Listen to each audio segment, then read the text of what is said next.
Millet Marvels, changing the way world eats by Tenali Double Horse.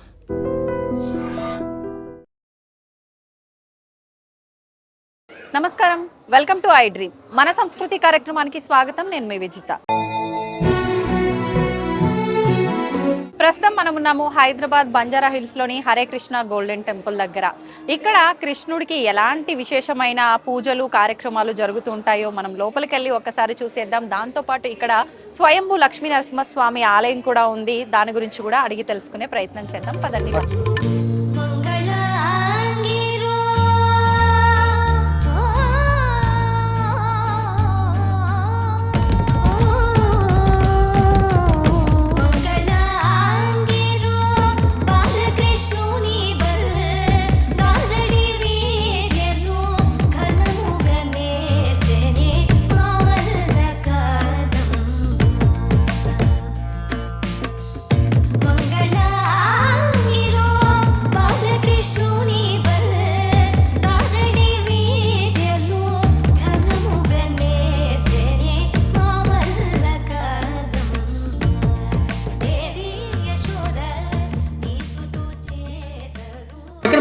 ఏ ఊర్లో పుట్టాడు? మథురాలో పుట్టాడు. తల్లిదండ్రులు ఎవరు? వసుదేవ, దేవకి. సో ఎక్కడ పుట్టాడు? ఆయన లొకేషన్ ఏంటి? ప్యాలెస్లో పుట్టాడా? చెట్టు కింద పుట్టాడా? జైల్లో పుట్టాడు. ఎందుకు పుట్టాల్సి వచ్చింది జైల్లో? ఇది డీటెయిల్స్ భాగవతం చెప్తుంది. ఆయన అంటే కృష్ణుడు రాకముందు 2-3 తరాలకు ముందు వరకు సూరసేన అనే రాజ్యం ఉంది. దానికి క్యాపిటల్ మథుర. సో అక్కడ సూరసేన అనే రాజ్యానికి ఏంటంటే ఒక 18 ట్రైబల్ అంటే ఒక 18 సెక్ట్స్ ఆఫ్ పీపుల్ దాంట్లో పార్ట్ ఉండేవాళ్ళని. At any one particular time ఎవరైతే స్ట్రాంగెస్ట్ పర్సన్ ఉంటాడో, కృష్ణుడు రాకముందు వాళ్ళ తాతగారు ఫస్ట్ దానికి రాజు అయి ఉన్నాడు, సూరసేన అని చెప్పి ఆయన పేరే. ఆ నెక్స్ట్ తరానికి వచ్చేసరికి ఉగ్రసేనుడు రాజు అయి ఉన్నాడు. సో కృష్ణుడు వచ్చేసరికి యదు వంశానికి వచ్చారు. వాళ్ళు వచ్చేసరికి అంతగా వృష్ణి డైనాస్టీ కింద వేరే వాళ్ళ డైనాస్టీ నుంచి వచ్చారనమాట. సో ఉగ్రసేనుడి యొక్క కొడుకు కంసుడు, అతని యొక్క తమ్ముడు దేవక, అతని యొక్క కూతుళ్ళు 8 మంది, అందులో దేవకి చిన్నామ. సో వసుదేవుడు వచ్చేసరికి ఉగ్రసేనుడి యొక్క రాజ్యంలో ప్రైమ్ మినిస్టర్. సో అతను ఎప్పుడేంటంటే మంచి కుర్రవాడు, మన అమ్మాయిల నుంచి పెళ్లి చేద్దామని చెప్పి 8 మంది కూతుర్ని వసుదేవుడికి ఇచ్చి పెళ్లి చేశారు. సో చివరి యొక్క కూతురు వచ్చేసరికి దేవకి. అందరూ ఇంట్లో ఏంటంటే ఎప్పుడైనా సరే youngest child will be the most lovable child. So దేవకిని పెళ్లి చేసుకున్నప్పుడు దేవకి కంసుడు అంటాడు, నా చిట్టి చెల్లెల్ని నేను ఇంటి దగ్గర సాగనింపు వస్తాను. సో రథం పైన ఆయన కూర్చున్నాడు, రథం పైన ఆయన స్వారీ చేయడానికి ఉన్నాడు. సో ఎప్పుడైతే రథం ఎక్కడానికి వీళ్ళు వసుదేవ దేవకి ప్రయత్నిస్తారో అప్పుడు ఒక ఆకాశవాణి వచ్చి అశరీర వాయుష్లో చెప్తుందనమాట, ఓ మూర్ఖ కంస, ఎవరినైతే నువ్వు ఇంటికి సాగనంపుతున్నావో నీ కూతురు యొక్క నీ చెల్లెల యొక్క అష్టమ గర్భం నీ మృత్యుకు కారణం.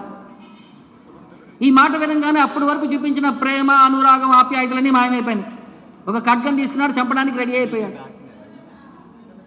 సో వసుదేవుడు ఏం చేశాడు? ఆయన యొక్క పోస్ట్ ఏంటి? Prime minister. ఆయనకి ఎప్పుడు ఎలా వ్యవహరించాలని చెప్పి ఆయనకు బాగా తెలుసు.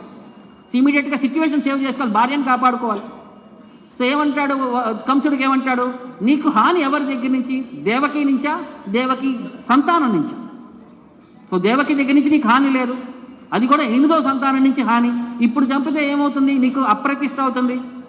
పెళ్లి రోజే చెల్లిని చంపావని చెప్పి ఇంకా నీకు చెడ్డ పేరు వస్తుంది. ఇది ఇంకా పాపం వస్తుంది నీకు. అలాగే ఎన్ని విధాలుగా అతను కన్విన్స్ చేసి ఏమంటాడంటే చివరికి నాకు పుట్టే ప్రతి సంతానాన్ని తీసుకొచ్చి నీ చేతిలో పెడతాడు. సో అప్పుడు కంసుడు వసుదేవుడు అంటే మాట. సో ఆయనకి ఇంకొక పేరు వచ్చేసరికి ఆనక దుందుబి, అంటే ఆయన ఇచ్చిన మాట ఆయన నిలబెట్టుకుంటాడు అని చెప్పి. సో ఆ ప్రామిస్ పైన ఏం చేస్తాడంటే వసుదేవుడిని దేవకిని వదిలేస్తాడు. కొంత సమయం తర్వాత మొదటి కొడుకు పుడతాడు. మొదటి కొడుకుని తీసుకొచ్చి కంసుడికి ఇస్తాడు. తూచా తప్పకుండా మాట పాటించాడు. సో కంసుడి దగ్గరికి రాగానే కంసుడు ఏమంటాడు? ఇవాళ నాకు మృత్యు మొదటి సంతానం నుంచి కాదు, 8వ సంతానం నుంచి. నీకు 8వ సంతానం పుట్టినప్పుడు తీసుకొచ్చి నా చేతిలో పెట్టు అని అంటాడు. సో వసుదేవుడు మురిసిపోతాడు అనమాట, వీడికి ప్రాణభిక్ష జరిగింది, ఈరోజు చేసి ఎవరి ముఖం చూశాడో అన్నట్టు అతను మళ్ళీ వెనక్కి వెళ్ళిపోతాడు. సో నారదముని ఏం చేస్తాడంటే ఇలా వదిలేస్తే ఇది కష్టం, భగవంతుడు తొందరగా రాడు అని చెప్పి కంసుడి దగ్గరికి వెళ్ళి ఏం చెప్తాడంటే ఈ కృష్ణుడు విష్ణువు ఆయన మాయల మరాఠి, ఆయన చెప్పిన మాట పైన నిలబడ్డు. సో అందుకని చెప్పి నువ్వు ఒక పని చేయి, ఎందుకంటే ఒక పువ్వు చూపించాడు, ఆ పువ్వులో 8 దళాలు ఉన్నాయి, ఏది మొదటిది ఏది 8 అని చెప్పి నీకు ఎలా తెలుసు? సో ఆయన 8 అన్నాడు కాబట్టి ఆ 8లో ఎక్కడో ఒక రావచ్చు అని చెప్పి ఎవరినైనా సరే నువ్వు నమ్మలేవని చెప్పి అక్కడికి వెళ్ళి ఆయనకి కంసుడు చెప్పగానే ఇమీడియట్గా వీళ్ళ దగ్గరికి వెళ్ళి వాళ్ళని బంధించేసి చెరసాలలో వాళ్ళని పెట్టి వారి దగ్గర ఉన్న పిల్లని తీసుకొని రాయికేసి కొడతాడనమాట. మన బట్టలను బాధటాన్ని చూసారా, బండపేసి అలా బాదుతుంటాడు, సంహరించేస్తుంటాడు. మొదటి సంతానం, రెండో సంతానం, 3, 4, 5, 6 సంహరించేశాడు.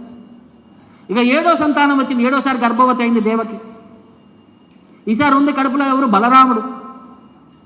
సో ఇమీడియట్గా విష్ణు యోగమాయని పిలిచి ఏం చెప్తాడంటే నువ్వు బలరాముడిని ఇక్కడి నుంచి షిఫ్ట్ చేసేసేయి, దేవకి గర్భం నుంచి తీసుకెళ్ళి రోహిణి గర్భంలోకి ప్లేస్ చేయి అంటాడు. సో దీనికి ఇంకొక ఆంతర్యార్థం ఉంది, ఎందుకంటే బలరాముడు కనుక దేవకి నుంచి పుట్టుండుంటే కంసుడు వచ్చేవాడు, కంసుడు బలరాముడిని ముట్టుకునేవాడు, బలరాముడి కృష్ణుని చంపేసేవాడు, బలరాముడు కంసుడిని చంపేసేవాడు. సో బలరాముడి చేతిలో చావు రాకూడదు, ఎందుకంటే అది కృష్ణుడి చేతిలో రాసింది, అందుకని ఇప్పుడు బలరాముడిని పంపించేస్తారండి. ఎందుకంటే వసుదేవుడికి 18 మంది భార్యలు, ఈ 8 మంది అక్క చెల్లెలు కాక ఇంకా చాలామంది ఉన్నారు. సో అందులో రోహిణి కూడా ఒకటే. రోహిణి వచ్చేసరికి అప్పుడు నందమహారాజు దగ్గర షెల్టర్ తీసుకుని ఉంది. సో నందమహారాజు వసుదేవుడు అన్నదమ్ముల పిల్లలు, సో బ్రదర్స్ అవుతారు, వాళ్ళు కజిన్స్ అవుతారు.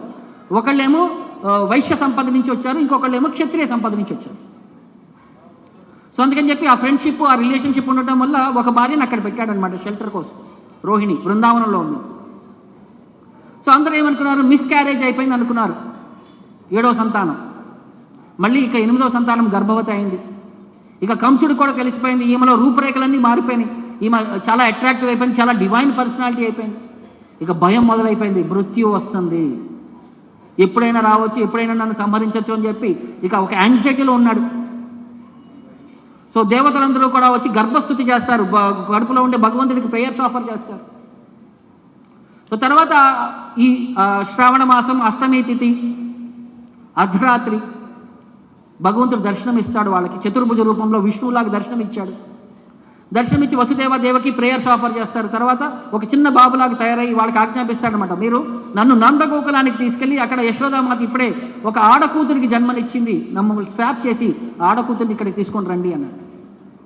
సో వీళ్ళు ఫస్ట్ చాలా హ్యాపీ అయిపోయారు. కానీ ఒకటి ఏంటంటే ప్రాబ్లం ఏంటంటే కృష్ణుడు చిన్న పాలుడి కింద ఉన్నాడు, చతుర్బాహు రూపంలో ఉన్నాడు, శంఖచక్ర గదా పద్మాలు పట్టుకొని. సో దేవకి అంది, నిన్ను ఎక్కడ దాచిపెట్టినా సరే కంసుడు ఐడెంటిఫై చేసేస్తాడు నువ్వే భగవంతుడు అని, నువ్వు ఒక సాధారణ శిశువు కింద మారిపోమని చెప్పగానే అప్పుడు నార్మల్ శిశువు అయిపోతాడు. సో ఆయన్ని తీసుకురావాలి, ఇప్పుడు బయటికి వెళ్ళాలి, మరి వీళ్ళందరినీ జైల్లో ఉన్నారు, వీళ్ళందరికీ లాక్ అండ్ కీ సిస్టంలో ఉంది, మరి ఎలాగనగానే అప్పుడు యోగమాయ ద్వారా అందరూ నిద్రలోకి వెళ్ళిపోతారు. ఇక డోర్లన్నీ ఓపెన్ అయిపోతాయి, వీళ్ళ చైన్స్ అన్నీ ఓపెన్ అయితే కంసుడు వసుదేవుడు బయటకు వస్తాడు. బయటకు వచ్చినప్పుడు మనకు ఒక చిన్న రిఫరెన్స్ ఇక్కడ చెప్తారంటే, మీరు వినే ఉంటారు, వసుదేవుడు అంతటి వాడు గాడిద కాళ్ళు పట్టుకున్నాడు. అది ఎందుకు వచ్చింది అసలు, దానికి దీనికి సందర్భం ఏంటి? సో కంసుడికి వాడి బట్టల పైన నమ్మకం లేక గాడిదని అక్కడ ఇన్ఛార్జ్ కింద పెడతాడంట బయట. ఎప్పుడైతే ఆ పాప సౌండ్ వినంగానే, పిల్లవాడు పుట్టిన సౌండ్ అనగానే గట్టిగా సౌండ్ చేయి, అప్పుడు నేను ఇమీడియట్గా నేను పరిగెత్తుకు వస్తాను అని చెప్పి. సో చేతిలో పిల్లవాడిని చూడంగానే ఇక గాడిద సౌండ్ చేయడానికి రెడీ అయిపోయింది. రెడీ అయిపోయేసరికి అప్పుడు వసుదేవుడు అంటాడనమాట, నీ అంత గొప్ప గాడిద నేను ఎప్పుడు చూడలేదు, నువ్వు గాడిదలకే రాజు, నువ్వు రాజును పొగడతలతో ముంచెత్తుతాడనమాట. పొగడతలు ముంచెత్తి సాష్టాంగ నమస్కారం చేస్తాడు ఆ గాడిదకి. అప్పుడు గాడిద ఉబ్బి తబ్బిబ్బి అంటుందన్నమాట, నువ్వేం కావాలి, నీకేం వరం కావాలి, నువ్వు సైలెంట్ గుండుకు వస్తే నేను ఎలిచేంత వరకు నువ్వు సైలెంట్ గుండు అని చెప్పి ఆయన సైలెంట్ పరిచి ఈయన తీసుకెళ్ళిపోతాడు. ఇప్పుడు యమునా నది దాటాలి, యమునా నది దాటాలంటే అది ఒక మంచి ప్రవాహంలో ఉంది, వస్తే ఆమె సంతోషంతో అది ఎక్కువ సాటిస్ఫాక్షన్లో ఉంది, హెవీ వాటర్ ఫ్లో అవుతుంది వర్షం వల్ల. సో మరి ఎలా ట్రాన్స్ఫర్ చేయాలనగానే అప్పుడు ఒక యోగమాయ ఒక నక్క రూపంలో వచ్చి దారి చూపిస్తుంది అనమాట, ఎక్కడి నుంచి క్రాస్ చేసుకొని వెళ్ళాలి. ఎంత మది నదిలోకి వెళ్ళా సరే నీళ్ళు ఇక్కడ వరకు కంఠం వరకే వస్తుంటాయి, మెడ వరకే వస్తుంటాయి. సో అలాగే తీసుకొని వెళ్తాడు వసుదేవుడు. మధ్యలో వెళ్ళేటప్పుడు కృష్ణుడు ఆ నీళ్ళలో పడిపోతాడు. ఆ నీళ్ళలో పడిపోతే వసుదేవుడికి ఆ పితృవాత్సల్యం అంటే ఏంటో తెలియాలి అని చెప్పి అలా పడిపోగానే ఆయన ఇక డిస్టర్బ్ అయిపోతాడు, యాంగ్జైటీలో. పిల్లవాడు ఎక్కడ ఎలా అప్పుడే పుట్టిన పిల్లవాడు నీళ్ళలో పడిపోతే ఎలాగా, ఆ యాంగ్జైటీ మొత్తం చూపిస్తాడనమాట కృష్ణుడు ఆయనకి. ఇది మనకి తెలిసే ఎక్స్టర్నల్ రీజన్. ఇంటర్నల్ రీజన్ ఏం చెప్తారంటే, యమునాదేవి తపస్సు చేసిందనమాట, గంగా కంటే నేను గొప్ప కావాలి అని. గంగ గొప్పతనం ఏంటి? భగవంతుడి యొక్క పాదాలు కడిగితే వచ్చింది గంగ. వామన అవతారంలో ఆయన ముల్లోకాలను కవర్ చేసినప్పుడు ఒక కాలుతో ఊర్ధ్వలోకాలని కవర్ చేశాడు. అప్పుడు ఈ యూనివర్స్ యొక్క పొర చీల్చుకొని ఆ బొటని వేలు బయట ఉండే కాజల్ వాటర్ని, కారణోదక వాటర్ని ఈ కాలు వాష్ చేసుకుంటే భూమి మీద పడితే అది గంగాదేవి అయింది. సో అందుకనే ఆమె పేరు విష్ణుపది అంటారు. విష్ణు పాదాలు కడిగింది కాబట్టి ఆమెను విష్ణుపది అని అంటారు. సో యమున ఏంటంటే నేను గంగా కంటే పవర్ఫుల్ అవ్వాలి అని చెప్పండి. అందుకనే భగవంతుడు ఏమన్నాడు, ఆమెకి ఒట్టు కాళ్ళే కడిగాము, నేను నీ నీళ్ళలో నేను స్నానం చేస్తానని చెప్పి నీళ్ళలో పడిపోయాడు. సో అప్పటి నుంచి నీళ్ళలో స్నానం చేస్తూనే ఉంటాడు. సో ఆచార్యులు ఎలా చెప్తారంటే కంపేర్ చేయడానికి గంగా 1 పొటెంట్ అయితే యమున 100 టైమ్స్ గంగా. అంత స్పిరిచువల్లీ పొటెంట్ అనమాట.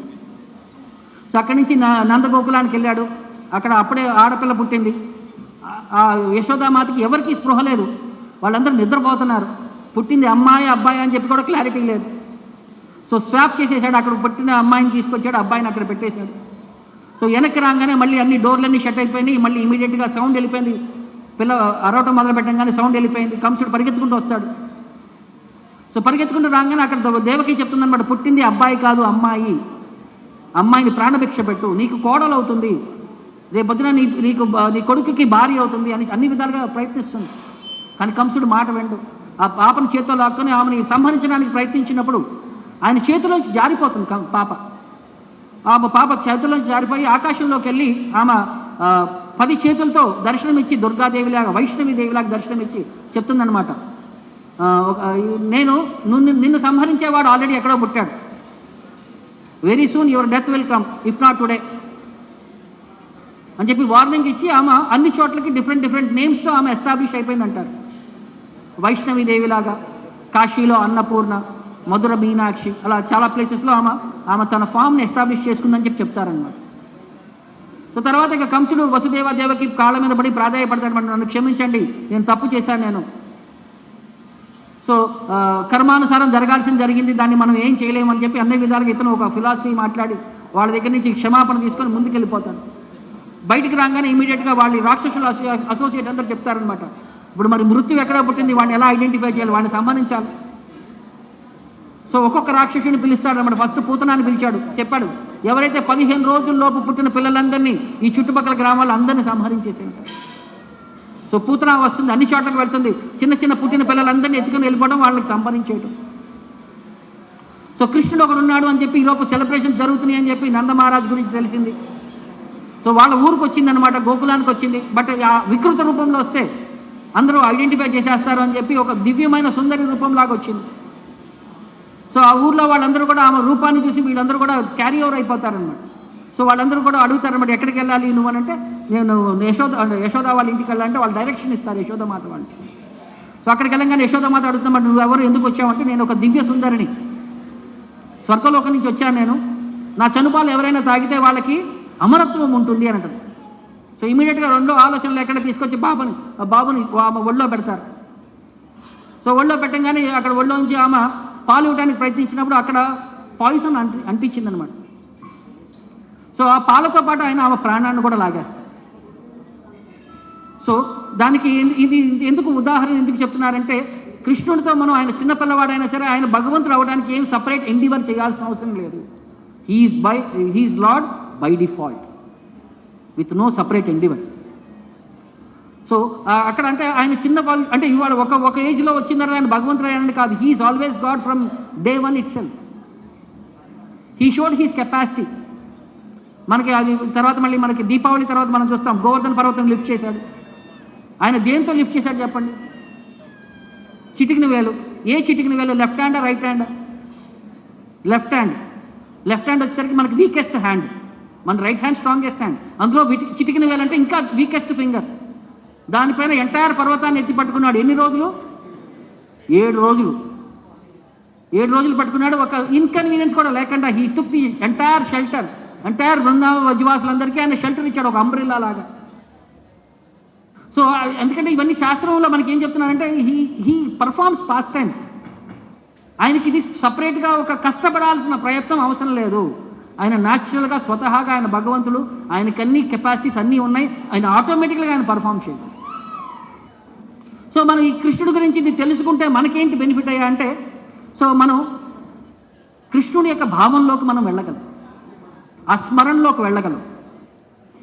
కలియుగంలో మరి కృష్ణుడు మరి ఉన్నాడా? ఇవన్నీ ద్వాపర యుగంలో జరిగింది, వాళ్ళకందరికీ బెనిఫిట్ ఉంది, మనకేం బెనిఫిట్? ఇప్పుడు 5000 సంవత్సరాల తర్వాత మనం మాట్లాడుతున్నాం, నాకేంటి అని అంటే. సో కృష్ణుడు కలియుగంలో కలికాలే కృష్ణే నామరూప అవతార, కలియుగంలో కృష్ణుడు నామరూపంలో అవతారం తీసుకున్నాడు, మనకు ఆపర్చునిటీ ఇస్తున్నాడు ఆయన. సో ఏంటయ్యా అంటే కృష్ణుడి యొక్క నామాన్ని, హరే కృష్ణ మహామంత్రాన్ని మనకు ఆచార్యులు ప్రిస్క్రైబ్ చేశారన్నమాట. ఈ కలియుగంలో ఈ నామం జపం చేయడం ద్వారా భగవంతుని మనం చేరుకోవచ్చు అన్నారు. ఏం చేయాలి? హరే కృష్ణ కృష్ణ కృష్ణ హరే హరే, హరే రామ రామ రామ హరే హరే. ఇది మంత్రం. ఇతి షోడశక నామ్నాం కలి కల్మష నాశనం నాతః పరతరోపాయ సర్వవేదేషు దృశ్యతే. ఇది 16 పదాలు ఈ హరే కృష్ణ మహామంత్రం. షోడశక నామ్నాం కలి కల్మష నాశనం, కలియుగం యొక్క కల్మషాలన్నీ దూరం చేస్తుంది. నాతః పరతరోపాయ సర్వవేదేషు దృశ్యతే, మీరు అన్ని వేదాలన్నీ ఎతికినా సరే దీనికి మించిన సొల్యూషన్ లేదు అని. సో దీన్ని మనం ఎలా జపం చేయాలి? మానసిక జపం చేయాలా, బాహ్య జపం చేయాలా? సో శాస్త్రం ఏం చెప్తుందంటే సౌండ్ బయటికి వినపడాలి. మీరు మానసికం జపం చేస్తే 1 పాయింట్ వస్తే, మీరు బాహ్యంగా విని జపం చేస్తే మీకు 100 పాయింట్స్ వస్తాయి. సో మీరు బయటికి చెప్పాలి, దాన్ని స్పష్టత, ఉచ్చారణ, దానిపైన ఫోకస్ చేయాలి. దీన్ని సౌండ్ మెడిటేషన్ అంటారు. ఎందుకు సౌండ్ మెడిటేషన్? మన బాడీలో ఎన్నో సెన్సెస్ ఉండగా which is the strongest sense? Sound. మనం పడుకున్నప్పుడు ప్రతిమా ఇంద్రియాలన్నీ రెస్ట్లో ఉన్నాయి. Sound wakes us up. So material sound wakes us up, spiritual sound takes us up to spiritual world. So కృష్ణుడు అనేది ఆయన సౌండ్లో ఉన్నాడు కాబట్టి ఆయన నామం జపం చేయడం ద్వారా మనల్ని ఈ భౌతిక ప్లాట్ఫామ్ నుంచి ఆధ్యాత్మిక ప్లాట్ఫామ్కి మనల్ని తీసుకెళ్తుంది. సో మీరందరూ కూడా నాతో పాటు రిపీట్ చేయండి, 3 సార్లు చెప్తాము. హరే కృష్ణ కృష్ణ కృష్ణ హరే హరే, హరే రామ రామ రామ హరే హరే, హరే కృష్ణ కృష్ణ కృష్ణ హరే హరే, హరే రామ రామ రామ హరే హరే. మూడోసారి కొంచెం గట్టిగా చెప్పాలి. హరే కృష్ణ కృష్ణ కృష్ణ హరే హరే, హరే రామ రామ రామ హరే హరే. అంతే. ఈ జపం చేయడం ద్వారా మనం కృష్ణుని ఈజీగా పొందొచ్చు. కానీ ఏంటంటే మనం స్పష్టత, ఉచ్చారణ. సో మనం మన లైఫ్లో ఎప్పుడైనా సరే మనం ఇబ్బంది అనుకున్నప్పుడు కదా స్వామిని తలుచుకోవచ్చు, సంతోషంగా ఉన్నప్పుడు తలుచుకోవచ్చు. సో మినిమం రోజుకి 108 సార్లు జపం చేయడం స్టార్ట్ చేయండి. ప్రభుపాద వారి ఆజ్ఞ ప్రకారం అయితే మినిమం 16 రౌండ్లు జపం చేస్తాం మనం, కానీ 1 రౌండ్తో స్టార్ట్ చేయొచ్చు.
Krishna Krishna Hare Hare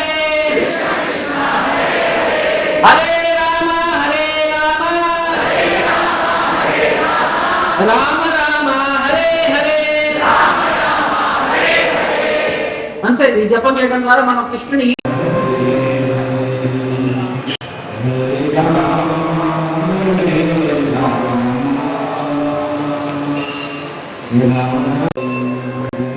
Krishna Hare Krishna Krishna Krishna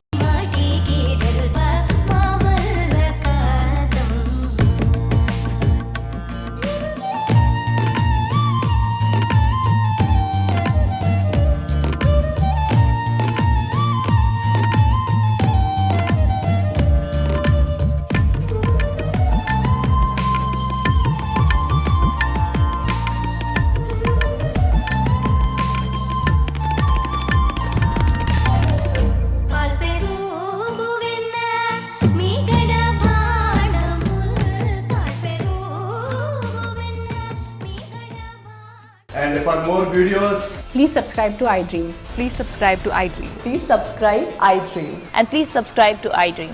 For more videos, subscribe to iDream. please like, share and subscribe to the channel. Congratulations, iDream. Subscribe to iDream. Subscribe to iDream. So subscribe to iDream Media. iDream team అందరికి huge congratulations. Please subscribe iDream Media. Please subscribe to iDream. Subscribe iDream. Please subscribe to iDream. iDream అంటే నా కళల channel subscribe చేసుకున్న నోరు తిరుగుతలేదు, మీరైతే గంట గుర్తు కొట్టండి. For more such videos, please subscribe to iDream. Subscribe to iDream. Please subscribe to iDream. Please subscribe iDream Media. Please do subscribe to iDream. Please subscribe to iDream Media. For best entertainment and information, please subscribe iDream. And don't forget to subscribe to iDream.